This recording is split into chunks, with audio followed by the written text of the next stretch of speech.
Hey guys, welcome to another Team Tour video. Today I'm showing off my Sorcerers Supreme team. This is a 400 point mystical theme team. We played an event where we had to use a generic keyword to build a team. So this is what I built, kind of. It was a 300 point game, but for 400 points I wanted to throw in a little bit more because I really wanted to include more sorcerers. So this is 400 points. It's Golden Age, also it's Bronze Age because of Dark Magician. But this is what we're playing. So we're playing Doctor Strange and Dark Magician, full points. Merlin is at his 50 point line, and the Scarlet Witch is at her 75 point line. We're also playing the Cloak of Levitation on the Dark Magician so that the Dark Magician flies. And we've got the Darkhold with Wanda. You can include any other 5 point item you want on this team for your third one. You got 5 more points, so you can mess a little bit with it. But we'll go over to this team because it actually had some cool synergies, and it was a lot more fun than I had originally thought. So the main thing that really screws with your opponents is Wanda. Wanda has her trait where she gets to start with the Darkhold, and she gets to choose 2 of the abilities. And the abilities on the Darkhold are free, choose a standard power until you choose again, and it's probability control, perplex, and outwit. So you can choose probability control and outwit and kind of just control on that. It's a pretty good ability that she gets. She also has a trait called Thanks for the Lesson, and it's a power action to generate a chaos special marker. You can only have 1 in her square. If she is outside of 3 squares with it, then it removes itself after that. And other characters within 3 squares can't use powers. Charge, running shot, any defense power, toughness, invulnerability, anything, it just turns them off. And that kind of sucks for even our guys, but these guys have some cool range and some cool abilities that we used, and it was really kind of a good lockdown. Then she also has a special attack power that's knockback, penetrating psychic blast. When the Scarlet Witch knocks back an opposing character, after resolution, choose 1. Remove an action token from her or heal her 1 click, so she can heal herself up. And then she has a stop click with super senses and invincible, and then when it's revealed, she's cosmic for the rest of the game. So cannot wit her, but that does happen really late. She's Avengers Initiative, so she sees through stealth, and she is Mystics, as is Strange and Merlin. Not so much the Dark Magician. Wanda is a very good range piece. We got Running Shot, we got Pen Psychic, we've got her special abilities, Super Senses, and Shape Change, so she's got some rollouts. She's just good setting up for that kills box.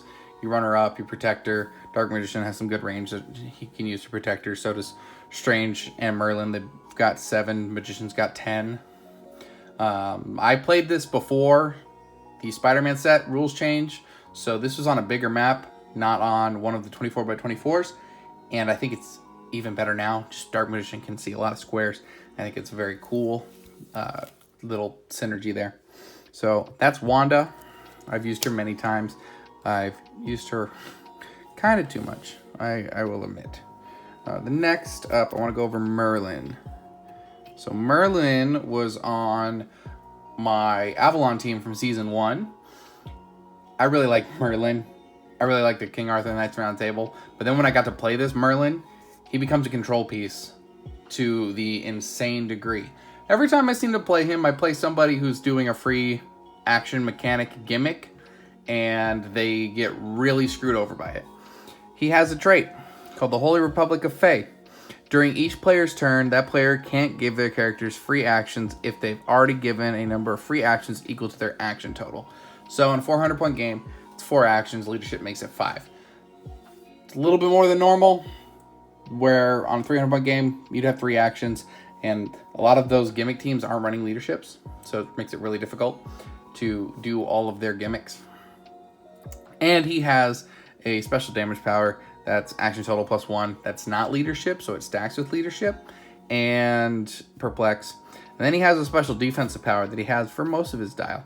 It's invincible, free roll a d6 on a 4 through 6, heal Merlin 1 click, or modify Merlin's defense by +1 until your next turn.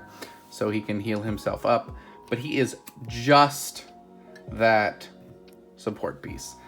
He's gone past his good utility. At 150 points, he's a very good piece, but we don't have the points for that. We've got phasing, we've got in cap, we've got his special defense, and we've got his special roll. He is cosmic, so he'll go every turn.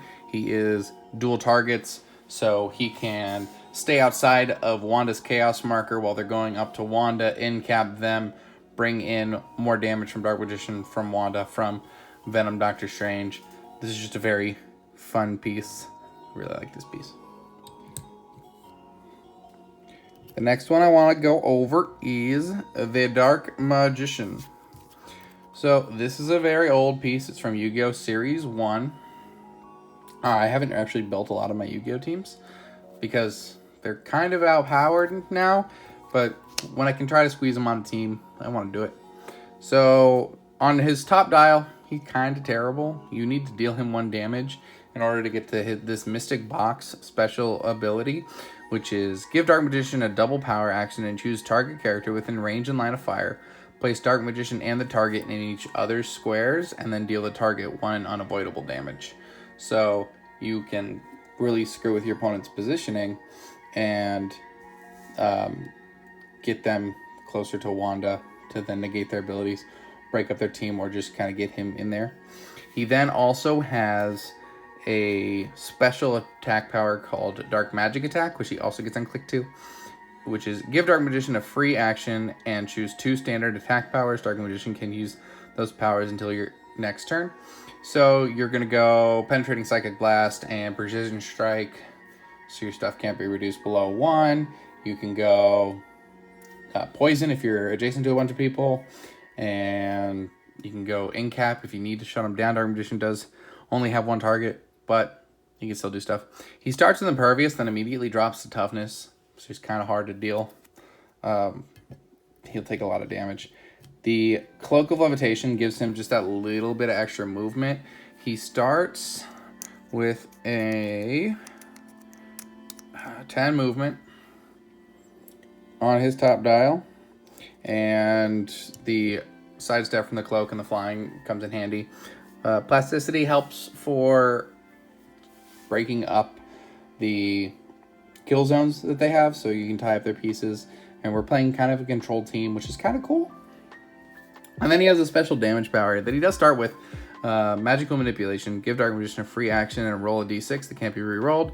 Dark Magician can use that power listed below until your next turn. Now he does kind of non-bow with Merlin, but at this level, we are at 5.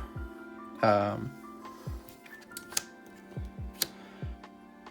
Dark Magician does kind of non-bow with Merlin because of all the free actions he has to do to choose his abilities, but with Merlin, we are at 5 actions, and Venom Doctor Strange has leadership, so we're at 6 actions. So we have 6 free actions that we can use, so it makes it a little bit easier for us to do what we need to do. He's also got probability control and outwit, so fairly decent. Also, I don't have him on this sideline. I only have my Venoms, but you could play the Magician of Black Chaos on your sideline and then ritual him in by killing the Dark Magician. Kind of a interesting thing that the Yu-Gi-Ohs can do. Last, let's go over Venom Doctor Strange. I haven't used him very much. David has. He's borrowed him many times. So Venom Doctor Strange has his summon help from the Venomverse. When Venom Doctor Strange hits an opposing character, if no character has been placed this turn, after resolutions you may roll a d6. On a 3 through 6, choose a character from your sideline whose name includes Venom of equal or less points to place adjacent. This game that character can't be carried, replaced, or replace, and returns to your sideline at the beginning of your next turn. So you hit somebody, you get to bring in the Venomverse. I don't have my Mito, so these are the ones that I have on me. So normally Wolverine is a very good melee piece. You've got TK with the Venom Carnage, or the Venom Phoenix over there. Iceman's got some barrier. They all do their own individual thing. It gives you a little bit of different choices to choose from. He's got traded plasticity and shape change, which is good for a Venom. He has a special damage of leadership and probability control. And then he ignores characters when he shoots, so he can shoot while adjacent. That's kind of cool. And we're playing him at his top dial, so he's Defenders and Mystics. He's got that running shot, that Pen Psychic, his special leadership ability. And then that's going to go all the way down. He's got a sidestep on his next click. Sidestep after that. He is only 6 clicks. He doesn't have any way to regen, but you're playing him to play additional pieces. That extra leadership and that perplex is really good. Plus, he's got a 7 range, which is very decent, and he's a flyer, so he can help disperse your team out there. This guy's just kind of more point filler, but gives you another Sorcerer Supreme on your team and gives you a little bit more fun that you can play with. There's a couple different things I would like to play on this team. I would like a sorcerer from DC. I don't have one. I like a Shazam, but I think this is really cool, and it did a lot of control of the board. When you drop Wanda in and you drop that hex marker, you could just push people into the kill box and then wipe them out. Merlin will lock them down and has his probability control, and then Merlin could even just stay in the back and never do anything because he's already controlling the board by limiting the amount of free actions that are available. I know this is another one of those teams that you guys are going to be like, it's all chases. And while I do agree with you that it is all chases and we do have some expensive pieces, this is a fun team that I kind of think outside of the box on and wanted to bring to you guys. If you can come up with a cheaper version, I would. But I do want to share these cool things that I do think of. We have some cheaper teams that are coming in. It's just when I pull a really cool piece or find some cool synergy, I really want to show it off for the people who do get that chance to pull that piece. They can have some ideas. That's going to be it for this episode. We've got way more on the way. Season 2 is going to come at you hard and fast. So keep an eye out for the new episodes. And until next time, guys, take it easy.